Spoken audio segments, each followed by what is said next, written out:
안녕하세요. 크리스찬 독서실입니다.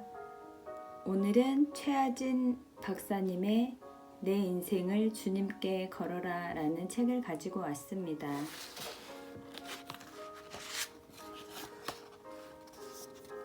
작가에 대해서 말씀드리겠습니다.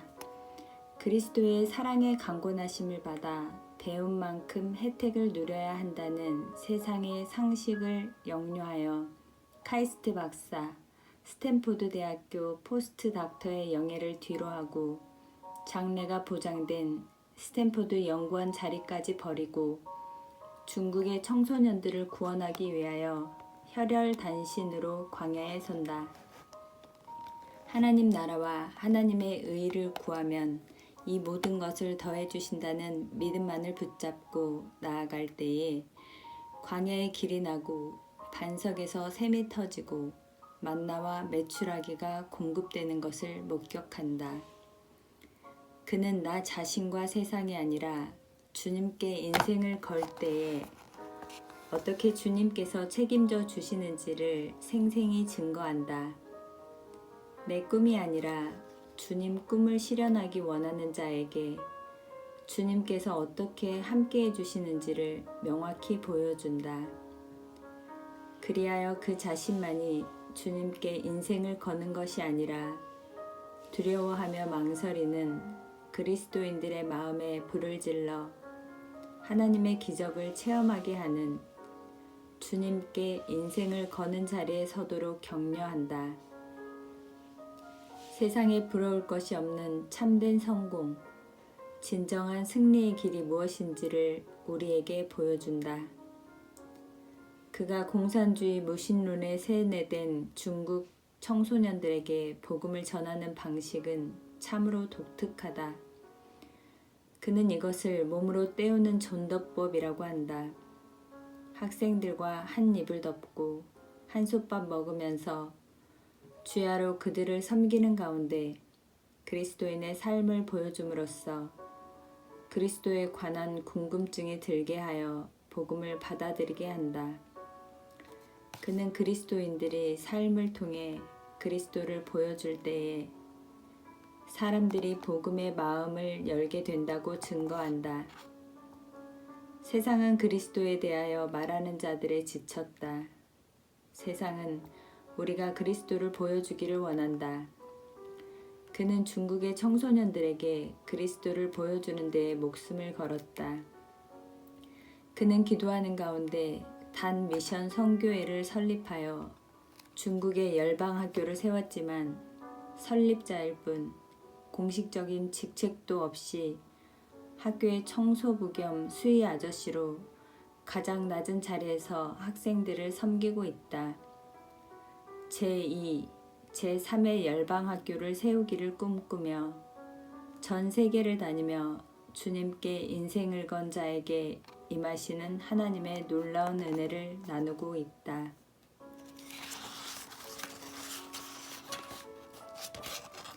프롤로그.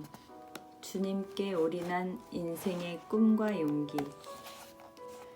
나는 아무도 거들떠보지 않던 중국의 허허로운 옥수수 밭에 믿음의 깃발을 꽂고 이곳에 하나님을 위한 학교를 세우게 해달라고 주님께 부르짖었다.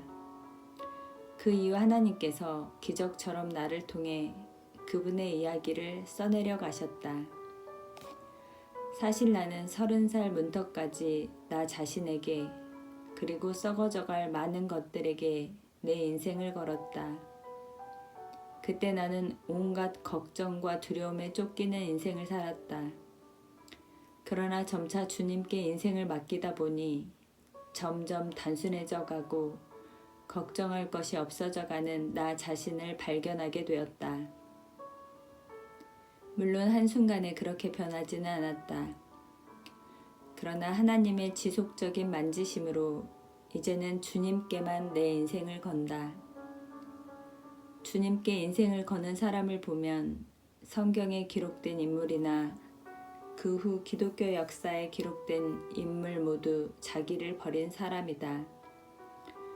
그리고 주의 성령이 충만하여 주님만 쫓는 사람이다. 그들에게는 단순성으로 대표되는 자유함이 있다.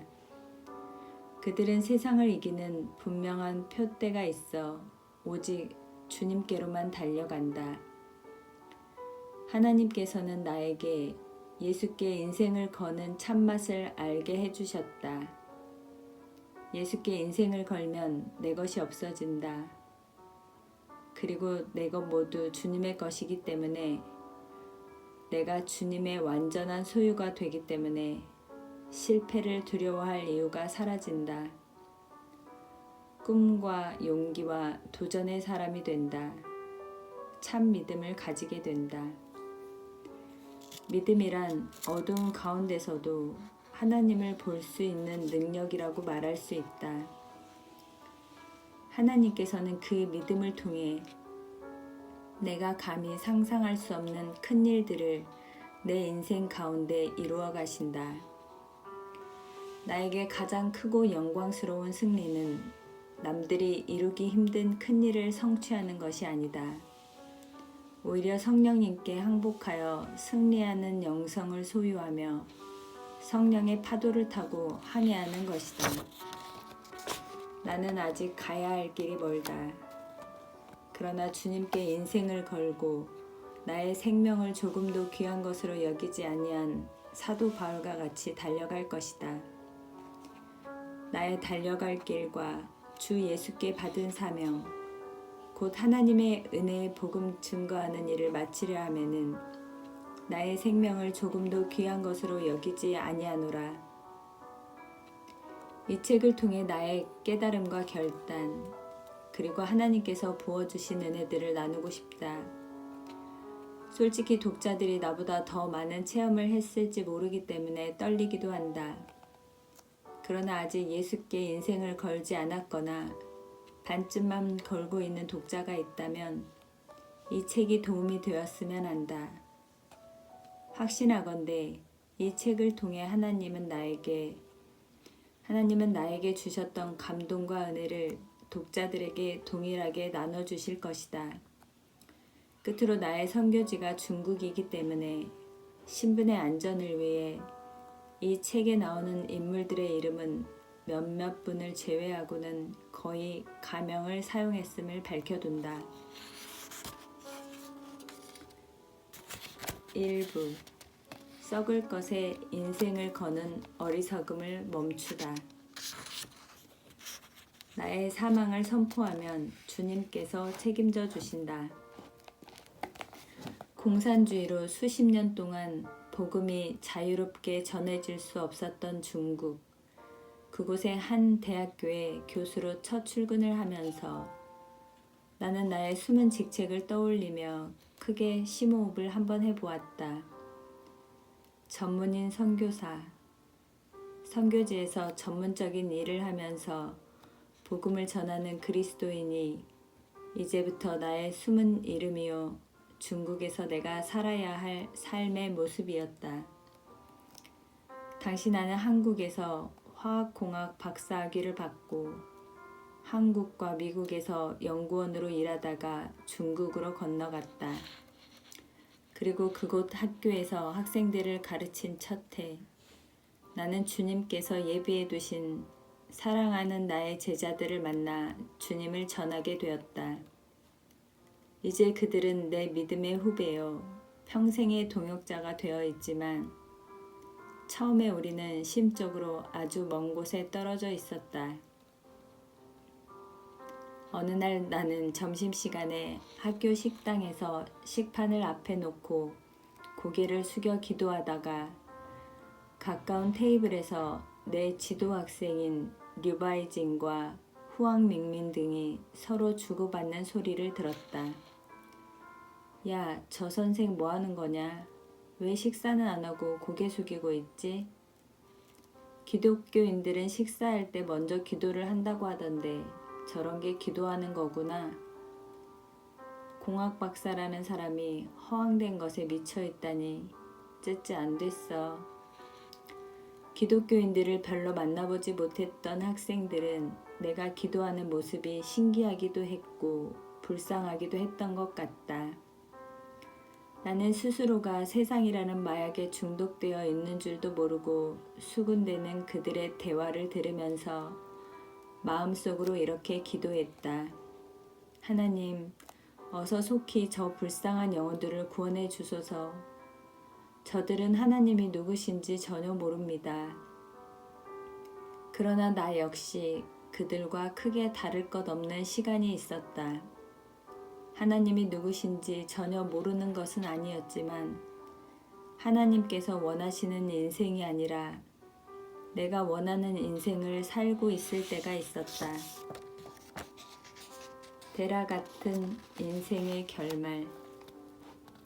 교회에서 모태신앙을 이것도 못해 저것도 못해라는 말만 늘어놓는다는 의미에서 모태신앙이라는 장난삼아 부르기도 하는데 선교사로 헌신하기까지 나의 신앙이 딱 그러했다.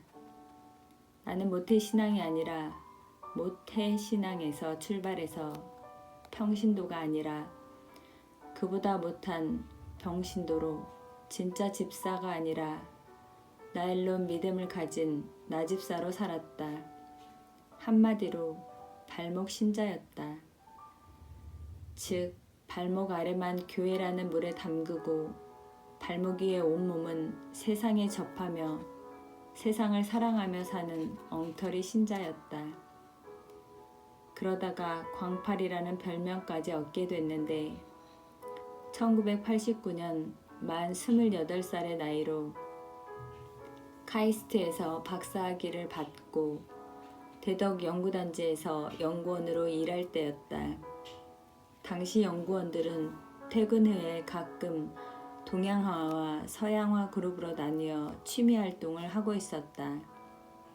동양화란 고스톱이라는 화투놀이, 서양화란 포커 카드 놀이를 말하는데 나도 한번 해봐야겠다 싶어서 동양화를 선택했다. 그런데 노상 돈을 잃기만 해서 어떻게 하면 돈을 딸 수 있을까 연구하다가 얻은 결론이 광을 파는 것이었다. 그때 얻은 별명이 광팔이었다. 그러던 어느 날 여느 때처럼 광을 팔고 집으로 돌아오다가 문득 이런 생각이 들었다.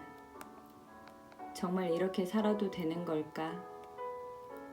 갑자기 찾아온 불안감에 나는 집에 돌아와 웬일로 성경을 읽어보기로 했다. 지금 돌이켜보면 세상을 살아가는 일에 목숨을 건 나를 하나님께서 긍휼히 여기셔서 주님의 말씀으로 인도하신 것이었다. 나는 창세기를 펼쳐 읽어 나가기 시작했다. 하나님께서 아브라함을 부르시는 장면이 나왔다.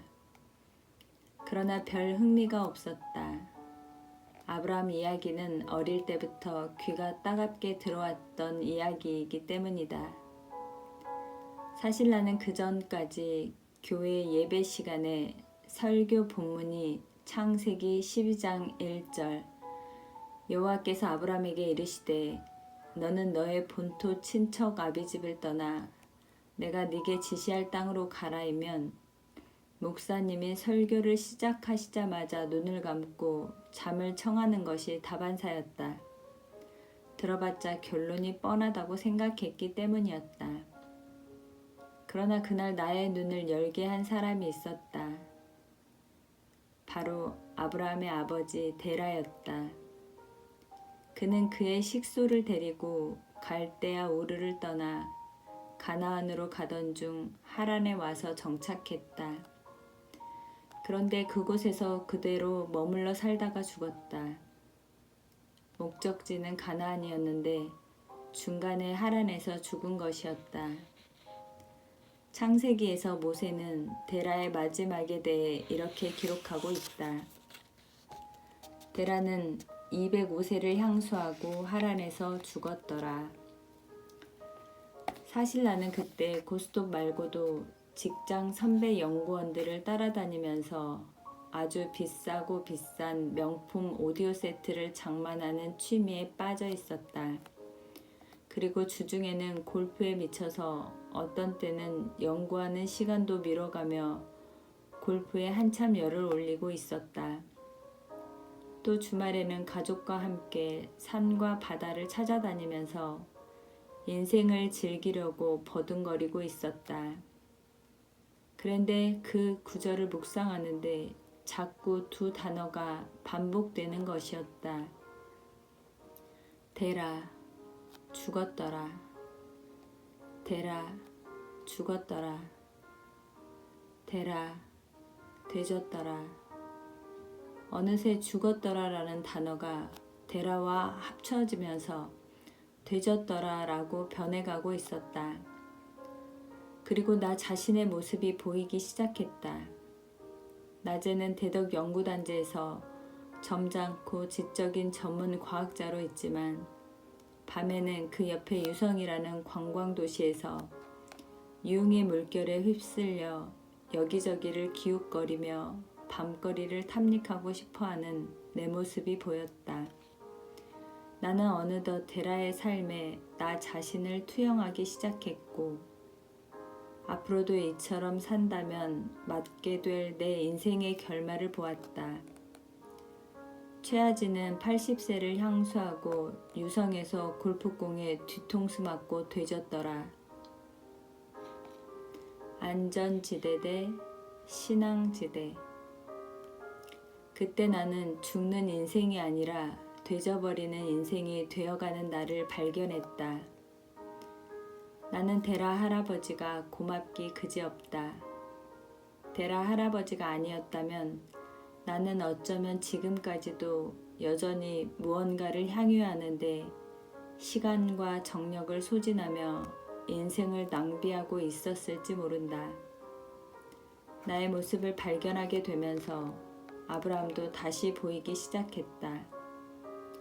은혜가 되려야 될 수 없었던 창세기 12장 1절에서 하나님은 나의 두 눈을 때리기 시작하셨다. 너의 본토 친척 아비집을 떠나 내가 네게 지시할 땅으로 가라.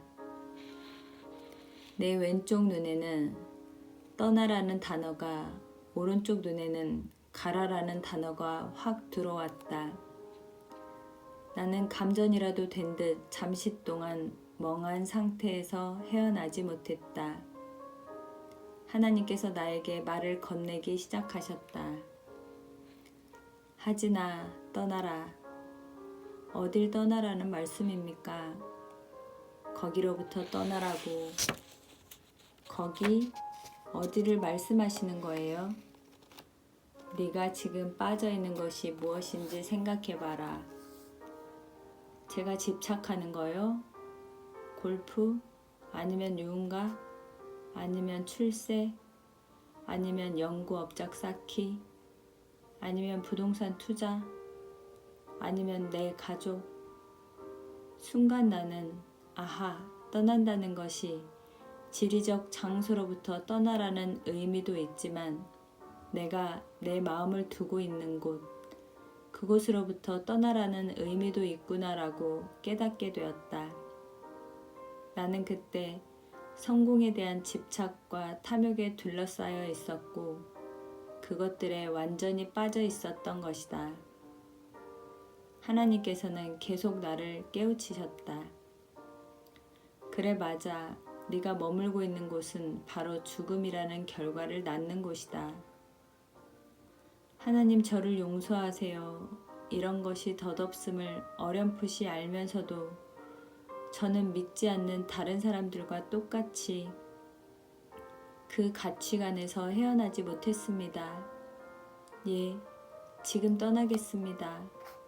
이곳에 머물지 않겠습니다. 떠나는 것이 해결되면 넌 어디든지 갈 수 있을 거야. 어디를 가기 위해서 먼저 행해야 할 것은 지금 있는 곳을 떠나는 일이야. 떠난다는 것은 결국 나를 바라본다는 얘기지. 너의 안전지대에 초점을 맞추는 것이 아니라 신앙지대를 바라본다는 것이다. 갈 곳은 내가 보여줄 테니 넌 따라오기만 하면 돼. 하나님의 말씀은 정말 살아있었다. 힘이 있었다.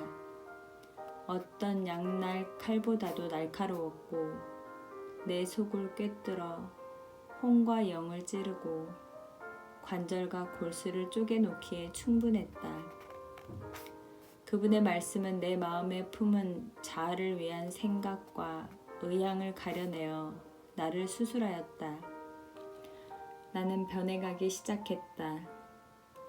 그저 주일 신자, 발목 신앙인으로부터 일주일 내내 예배드리는 자로 바뀌어가기 시작했다.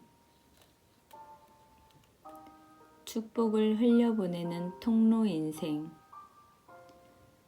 그 무렵 내게는 한 가지 소원이 생겼다. 주님을 위해 내 평생 한 명만이라도 전도를 해봤으면 좋겠다는 소원이었다. 부끄러움을 무척 많이 탔던 나에게는 박사 되는 것보다도 훨씬 더 이루기 힘들 것 같은 소원이었다.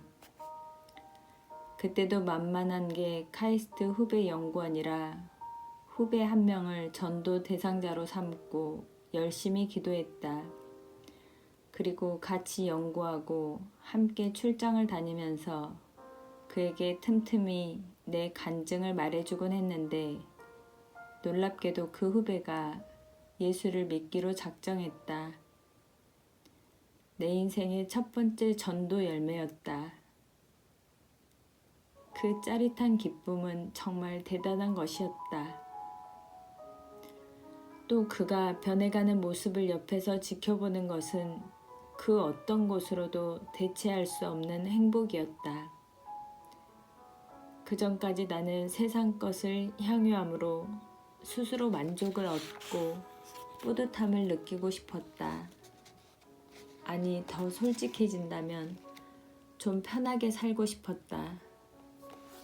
세상 것들이 내 인생의 보험이라고 생각했다. 노후 대책과 행복을 위해서는 젊을 때 열심히 세상 것들을 축적해야 한다고 생각했다. 그러나 그러한 인생은 저장고 같은 인생일 뿐이다. 많은 사람들에게 성공이란 자기 혼자서 수천, 수만 명분을 소유하는 것이지만 진짜 성공은 자기로 말미암아 수천, 수만 명이 사는 것이다. 땅의 모든 족속이 너를 인하여 복을 얻을 것이니라. 지금 나는 예전에는 지루하게만 느꼈던 아브라함에게 주신 이 말씀을 너무너무 좋아한다. 이 말씀에서 말하는 인생이 자기로 말미암아 수천 수만 명이 사는 인생, 행복을 흘려보내는 통로와 같은 인생이기 때문이다. 나는 그리스도인 모두가 정체된 사회와 같은 저장고 인생이 아니라 갈릴리 바다와 같은 흘려보내는 통로 인생이 되기를 소원한다. 인생을 즐기면서 헛된 것에서 삶의 행복을 찾으려던 나에게 하나님은 영원 구원의 기쁨이 무엇인지를 깨닫게 해주셨다. 그리고 한 명만이라도 전도해보고 싶다던 나를 13억이라는 인구가 있는 중국으로 이끌고 가셨다. 어느 누가 측량할 수 있으리요. 사랑하는 자신의 백성들을 향하신 하나님의 그 놀랍고도 광대하신 계획을. 누리끼리한 팸플릿 한 장. 전도의 소원을 이루고 얼마 지나지 않아 하루는 어느 대학에 몸담고 있는 선배를 만났다. 그런데 그가 누리끼리한 팸플릿 한 장을 내미는 것이었다. 받아서 펼쳐보니 중국의 한 대학교에서 교수로 일할 전문인 선교사를 모집한다는 내용이었다. 순간 나는 내 속에서 뜨거운 불길이 있는 것을 확실히 감지할 수 있었다. 그때 가슴에 일었던 그 형용할 수 없는 불길을 나는 아직까지도 생생히 기억한다. 그 불길은 도무지 사그라질 생각을 않고 이상하게도 시간이 지날수록 오히려 점점 더 활활 타올라갔다.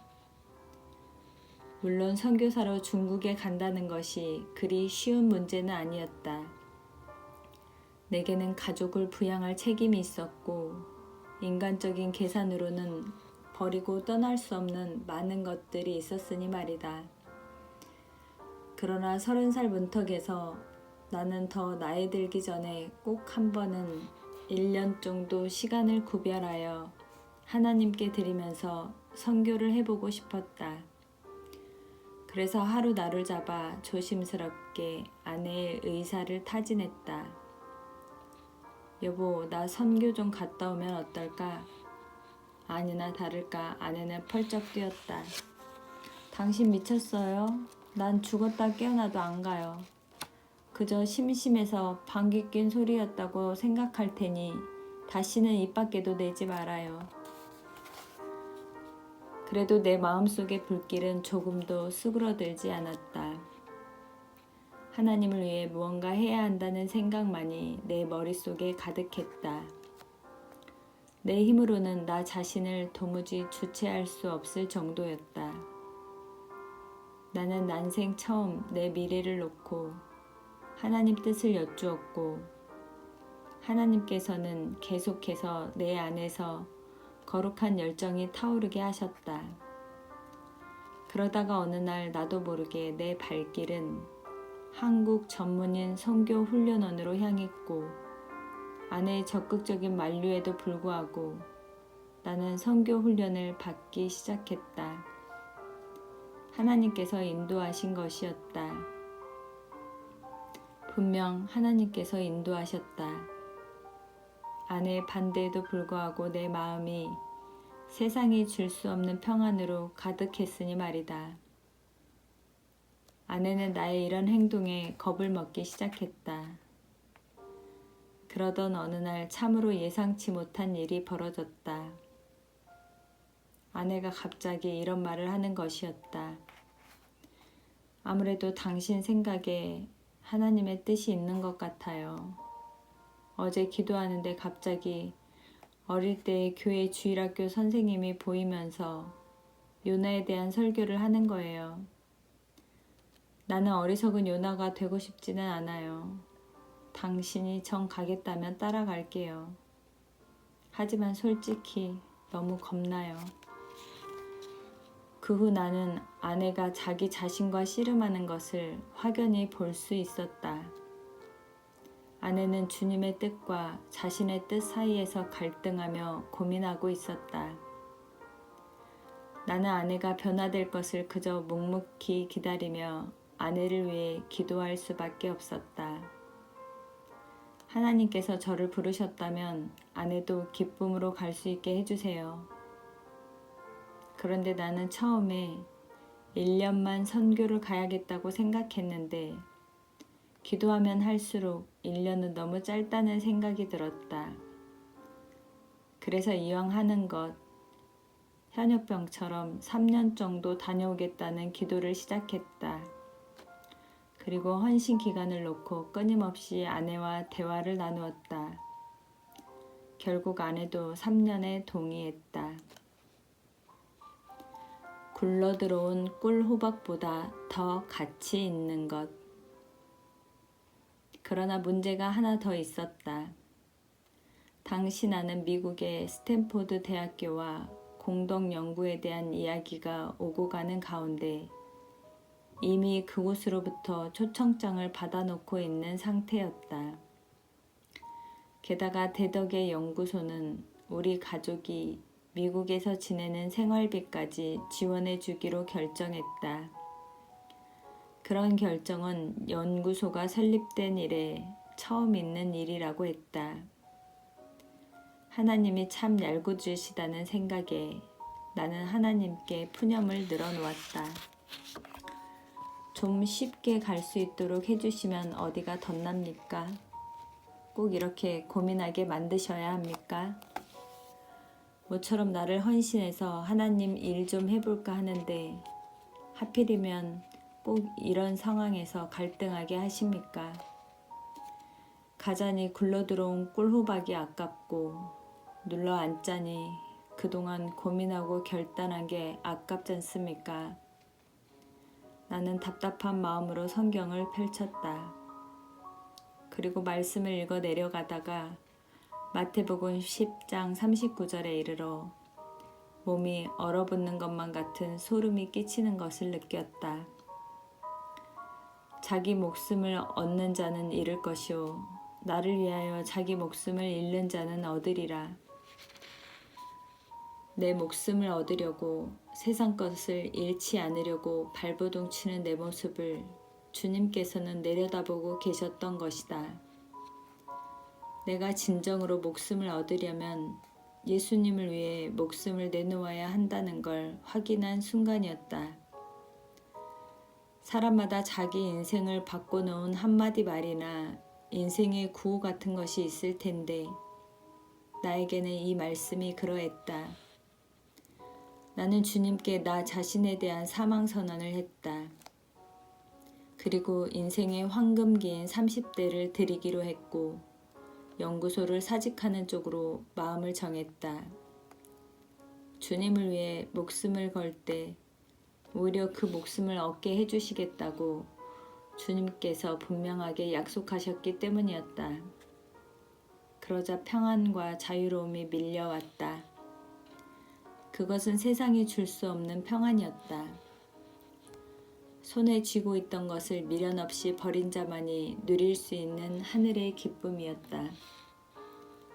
나는 마음이 온유하고 겸손하니 나의 멍에를 메고 내게 배우라. 그러면 너희 마음이 쉼을 얻으리니. 빈손을 붙드시는 하나님. 여보, 이제 결단합시다. 직장을 정리하기로. 고심 끝에 아내는 나의 사직 결심에 동의했다. 나는 곧바로 연구소장을 찾아갔다.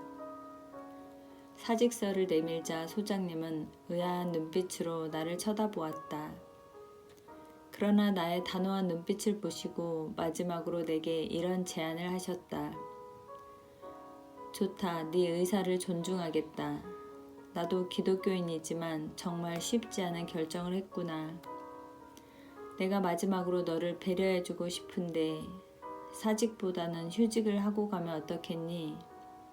네가 원하기만 하면 언제든지 한국에 돌아올 수 있는 안전장치를 만들어주마. 전혀 생각해보지 않은 휴직 처리 제안에 내 귀는 순간 솔깃해졌다. 나는 소장님께 일주일만 시간을 달라고 했다. 솔직히 처음에는 갈등이 심했다. 그러나 하루 이틀 지나면서 한 발은 세상에, 다른 한 발은 하나님 나라의 양다리를 걸치고 있는 못난 내 모습을 보게 되었다. 휴직이라는 것이 안전장치가 아니라 족쇄로 보이기 시작했다. 나는 죽으면 죽으리라는 각오를 하고 다시 소장님을 찾아가 최종 결심을 말씀드렸다. 그리고 동료들의 최 박사 미쳤다라는 소리를 뒤로 한 채 연구소 정문을 빠져나왔다. 하늘을 올려다보았다. 눈이 부시게 푸르른 날이었다. 나는 하늘을 향해 외쳐댔다. 하나님, 이제 망해도 하나님 때문이고 흥해도 하나님 때문입니다. 그러니 알아서 하십시오. 포기할 수 있는 것은 이제 다 포기했습니다. 전 이제 아무것도 없어요. 빈손이에요. 이제부터는 어떤 상황이 오더라도 하나님만 의지하겠습니다, 하나님. 그때 나를 붙들고 있는 것은 오직 하나님의 손뿐이었다. 내 손에 쥐었던 모든 것을 놓고 나니 그 빈손을 하나님께서 붙들어 주셨다. 이 두려움에 쫓기는 인생에서 주님을 쫓는 인생으로. 나는 연구소를 사직했으나 곧바로 중국으로 갈 수는 없었다. 이미 스탠포드 대학교와 공동 연구를 진행하기로 약속했는데 갑작스럽게 약속을 파기하고 관련된 사람들에게 불편을 끼치는 것은 신앙인으로서 할 도리가 아니라는 생각이 들었기 때문이다. 나는 1년 정도 연구를 수행한 후에 중국으로 가기로 결심하고 가족과 함께 미국으로 건너갔다. 이미 한국의 연구소에 사표를 낼 때 생활비 지원을 포기했기 때문에 살고 있던 집을 팔아서 돈을 가지고 갔다. 그 돈도 나중에 중국에서 제자들을 먹이고 돌보는 데 쓰느라 금세 바닥이 났지만 말이다. 미국에서 체류하는 동안 우리 가족은 은혜로운 시간을 가졌다. 우리는 산호세에 있는 교회에 등록하여 성경 공부를 하면서 중국으로 들어가기 위한 준비를 열심히 했다. 그런데 그때까지도 아내는 머리로만 중국 선교에 동의했지 마음으로는 확정을 내리지 못했다. 아내는 불안과 초조감을 늘 품고 있으면서 가끔 내게 중국에 안 가면 안 되느냐고 묻곤 했다. 어떤 때는 꼭 중국으로 가지 않아도 선교하는 방법이 있다고도 말하는 등 변덕을 부렸다. 아내의 마음을 조금이라도 편안하게 해주기 위해 집안 청소는 거의 내 차지였는데 진공 청소기를 돌릴 때마다 나는 늘 이렇게 기도했다. 하나님, 카펫에 있는 먼지나 휴지 조각들을 청소기로 모두 빨아들이듯이 제 마누라 마음속에 있는 세상에 대한 미련, 미래에 대한 걱정 등을 제발 쏙쏙 빼주시기 바랍니다. 그렇게 3개월쯤 지났을까? 하루는 아내가 주일 예배를 마치고 집에 오더니 밝은 표정을 지으며 이렇게 말하는 것이었다. 하나님 일을 하겠다고 하면서 이것저것 계산한 나 자신이 부끄러워요.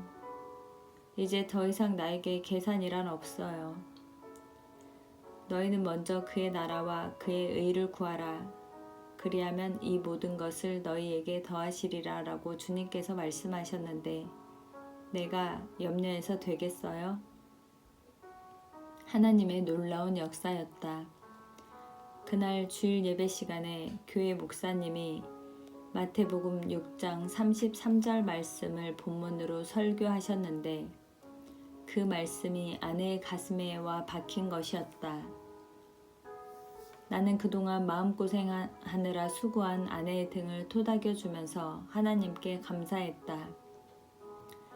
이런 날이 오기만을 기다려왔는데 하나님께서 드디어 아내의 갈등에 마침표를 찍어주신 것이었다. 며칠 뒤 아내는 특별한 체험을 하게 되었고 그 일을 계기로 나보다 더 성령 충만해졌다. 그리고 틈만 나면 자신의 변화에 대하여 사람들과 간증을 나누곤 했는데 아내의 간증에 관한 재미있는 사건이 하나 있다. 어느 주일에 교회에서 예배를 마치고 우리 부부와 교인들이 교회 앞에 있는 야자수 그늘 밑에서 담소를 나누고 있을 때였다. 저 멀리서 목사님이 걸어오시더니 수요 저녁 예배 때 간증을 해줄 수 있느냐고 아내에게 물으셨다. 아내는 깜짝 놀라하면서 그렇지 않아도 지금 막 하나님께 이렇게 하나님 때문에 행복한데 이 마음을 다른 사람들과 나누고 싶어요 라고 기도했는데 바로 기도 응답을 받았다며 기뻐했다. 그렇게 죽을 각오로 중국 선교를 반대하던 사람이 하나님의 은혜로 열렬한 지지자로 변해 있었다. 아내는 수요 예배 때 이런 내용을 간증했다. 나는 한국에서 살 때는 씀씀이가 꽤 컸다. 쇼핑을 너무 좋아해 압구정동에 있는 유명 백화점의 5대 고객이 되었을 정도였다. 그리고 가정부 아주머니를 고용해서 거의 부엌 일을 안 하고 살았다. 그러나 요리를 잘하는 손은 타고난 것 같다. 친정 엄마와 언니들이 아주 쉽고 빠르게 맛있는 음식을 만드는 재주가 있는데 나도 그런 유전자가 있는지 한번 요리를 하면 무척 잘했다. 미국에 와서는 가정부를 둘 수 없으니 손수 요리를 하게 되었다. 미국에 온 후로 나는 솔직히 어떻게 하면 중국 선교를 안 갈 수 있을까 하는 생각만 하며 살았다. 그러다가 어느 주일 예배 때 너희는 먼저 그의 나라와 그의 의를 구하라. 그리하면 이 모든 것을 너희에게 더하시리라 라는 말씀을 듣고 완전히 깨지고 말았다. 하나님께서는 내가 기쁨으로 중국에 갈 수 있도록 나의 마음을 만져주셨다. 그러고 나서 며칠이 지난 어느 날 오후였다. 딸 은혜는 유치원에, 남편은 학교에 가 있었고 나는 찬양 테이프를 틀어놓고 음악을 들으며 저녁밥을 짓기 위해 쌀을 씻고 있었다. 그런데 갑자기 뒤에서 누군가가 나를 포근히 안아주는 것을 느꼈다. 순간적으로 천사의 날개짓으로 나를 품어주는 것 같았다. 나는 정말 황홀하고 평안해서 무아지경에 빠졌다. 그때 내 귓속에서 이런 음성이 들려왔다.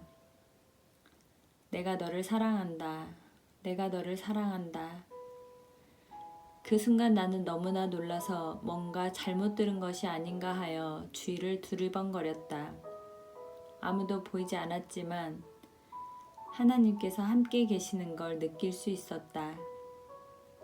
그리고 그 음성은 내가 안정된 생활을 떠나 미래가 불투명한 삶을 살아야 할지라도 또 중국에 가서 선교사의 아내로서 사람들을 위해 얼마나 많은 쌀을 씻어야 할지 모르지만 하나님께서 함께 하실 거라는 약속이었다. 이제 나는 사람들에게 자랑스럽게 이렇게 말한다. 나는 중국에 가르치러 간다기보다는 밥하러 갑니다. 고강도 적응 훈련. 마침내 1993년 우리 부부는 유치원에 다니던 딸 은혜를 데리고 중국으로 들어갔다. 그리고 조그마한 아파트를 얻었는데 그 집은 비만 오면 천장과 벽면에서 빗물이 새고 온 집안이 습기로 가득 찼다. 수돗물을 틀면 흙탕물이 나오고 때로는 지렁이가 나올 때도 있었다. 우리에게는 결코 쉽지 않은 고강도 적응 훈련이 시작되었다. 어른들도 바뀐 환경에 적응하기가 힘들었는데 어린 은혜는 오죽했을까. 은혜는 새로 다니게 된 중국 학교의 화장실에 적응을 못하고 화장실 가기를 두려워했다. 재래식 화장실에서 양변기 대신 깊고 어두운 구멍을 내려다보면 그 구멍 안으로 빠질 것 같아 무섭다고 했다.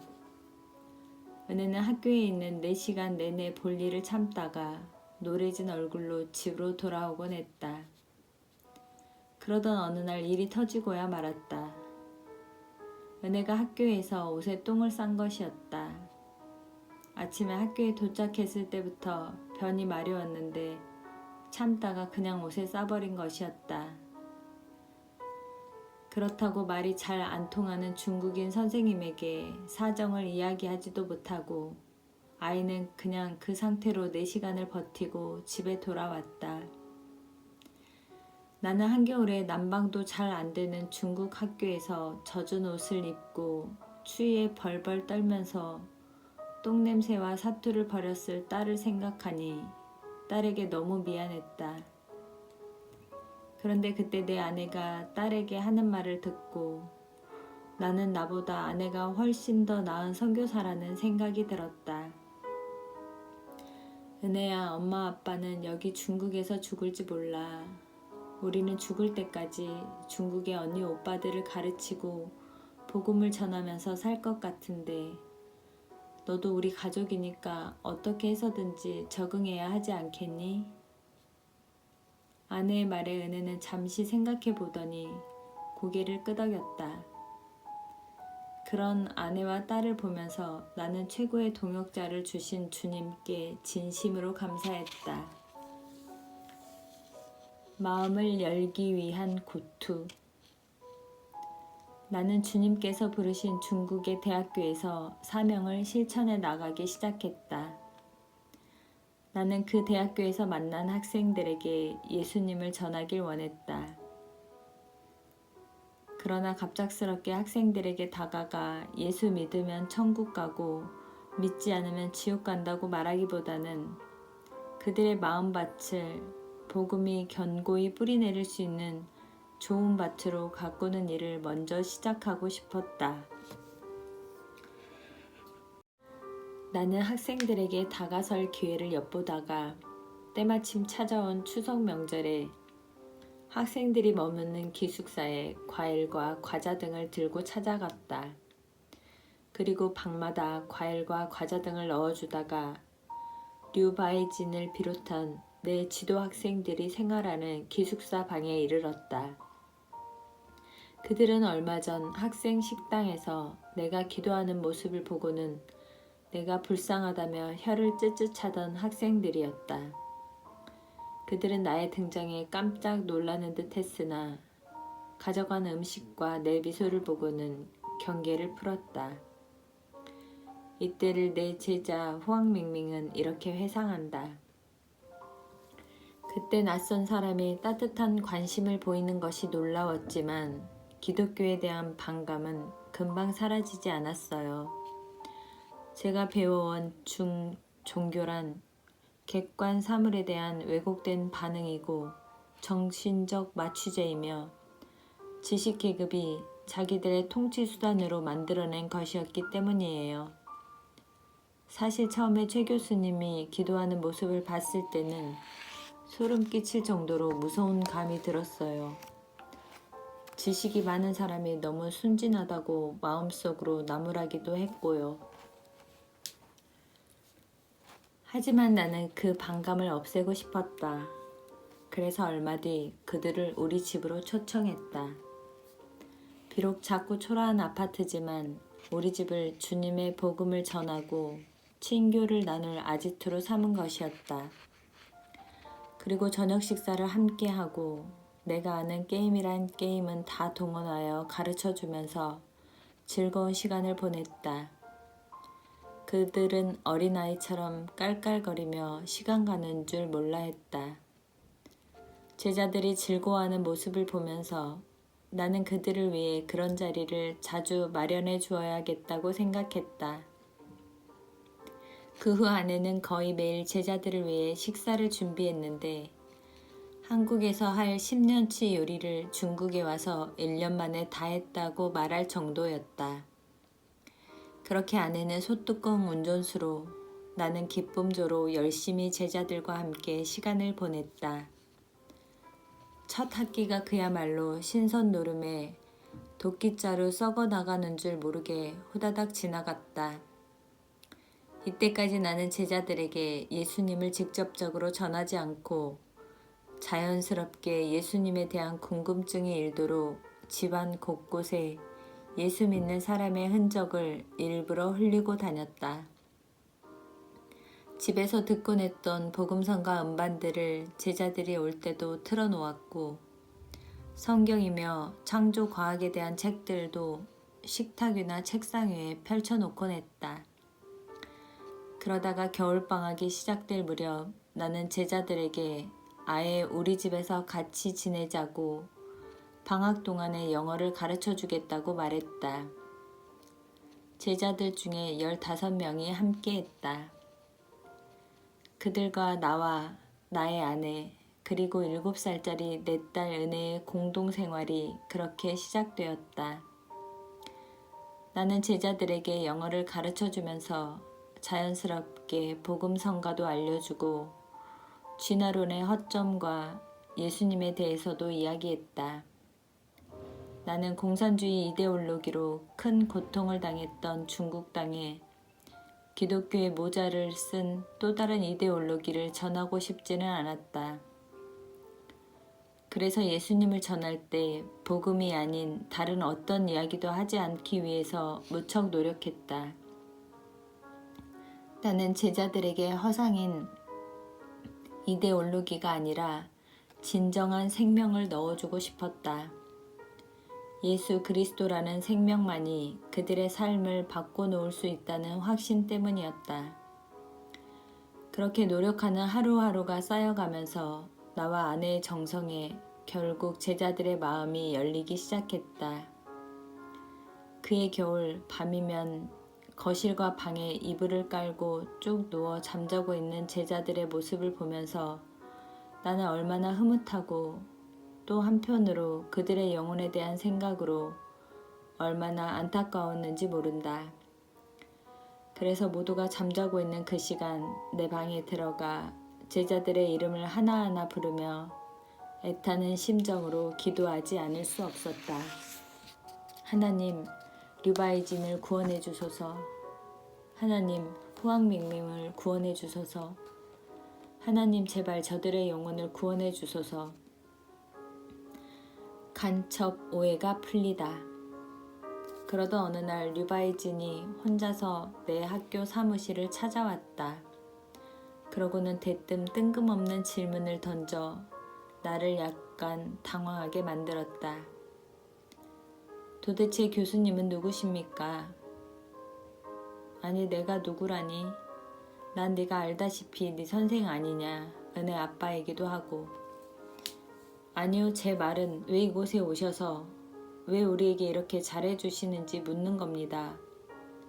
지난 6개월 동안 선생님과 사모님 그리고 은혜를 보면서 생각한 건데 저와는 전혀 다른 삶을 살아가는 게 도무지 이해가 되지 않는다 이 말입니다. 아 그래? 녀석도 참. 어떻게 그렇게 매일 기뻐하실 수가 있습니까? 우리랑 같이 살려면 모든 게 불편하고 그럴 텐데 더군다나 우리를 먹여주죠. 가르쳐주죠. 그리고 우리와 함께 놀아주죠. 교수님뿐만이 아니라 또 사모님은 어떻고요. 우리를 위해 아침 일찍 일어나 빵 굽고 반찬 만들고 옷까지 빨아주시고 한두 사람도 아니고 15사람을 위해서 한결같이. 우리는 그냥 너희와 함께하는 게 기쁠 뿐이야. 금전적인 행복을 찾아 사는 거 재미없더라. 그런데 가치를 찾아 사니 삶이 행복해지더라.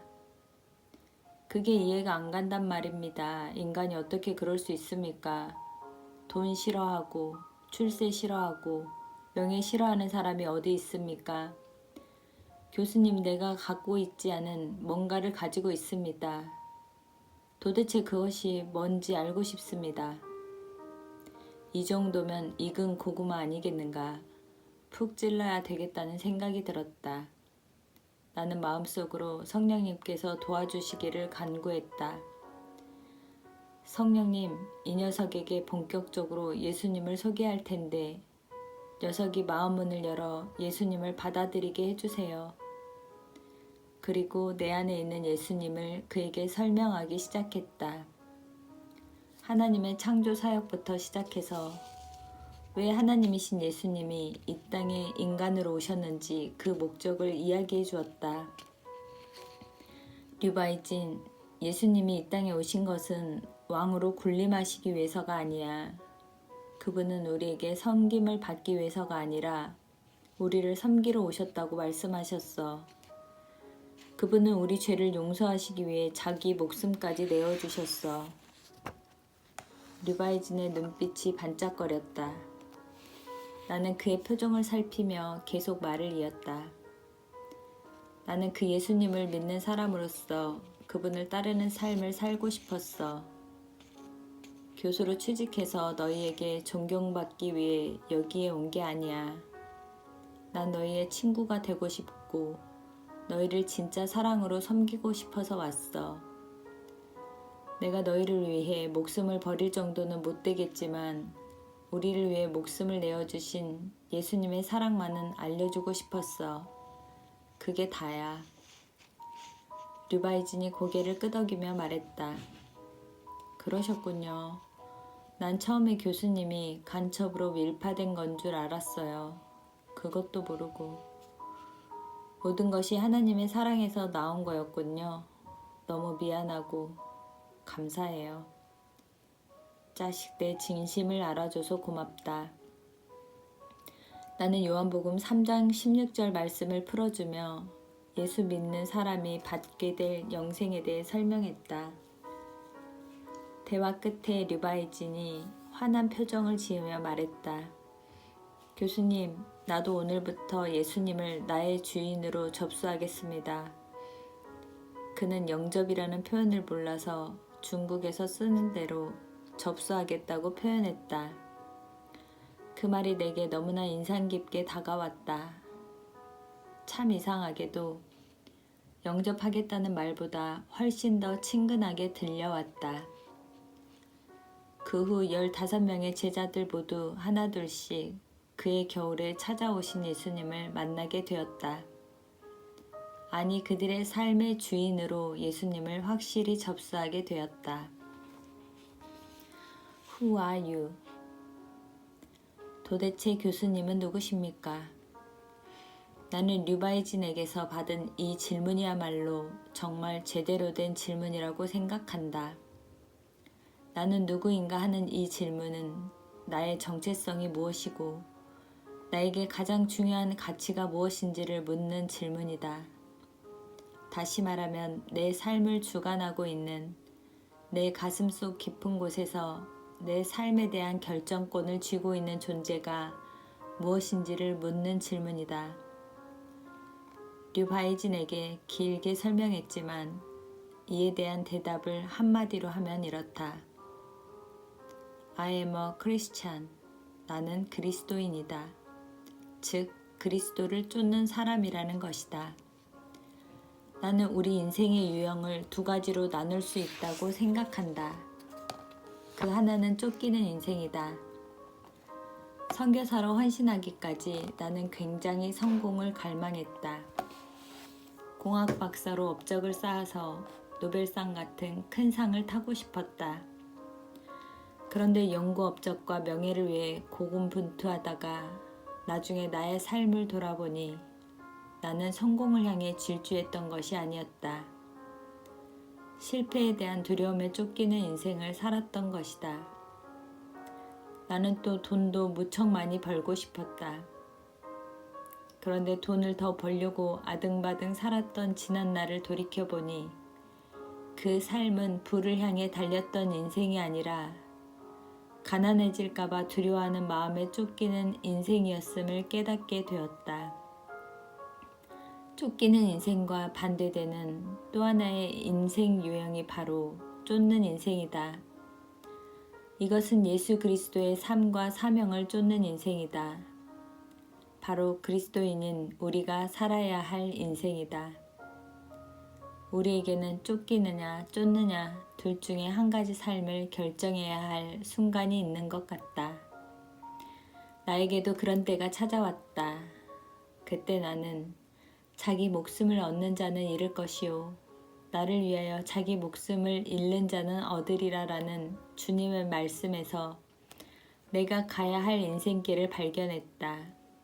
그 길은 사도 바울도 고백한 대로 나의 달려갈 길이었다. 나의 달려갈 길과 주 예수께 받은 사명, 곧 하나님의 은혜의 복음 증거하는 일을 마치려 하면은 나의 생명을 조금도 귀한 것으로 여기지 아니하노라. 지금 나는 선교사라는 이름으로 불리고 있지만 사실 나는 그런 이름을 받을 만한 사람이 못 된다. 나는 단지 그리스도인일 뿐이다. 그리스도께 받은 사명을 쫓아가는 사람일 뿐이다. 감사합니다.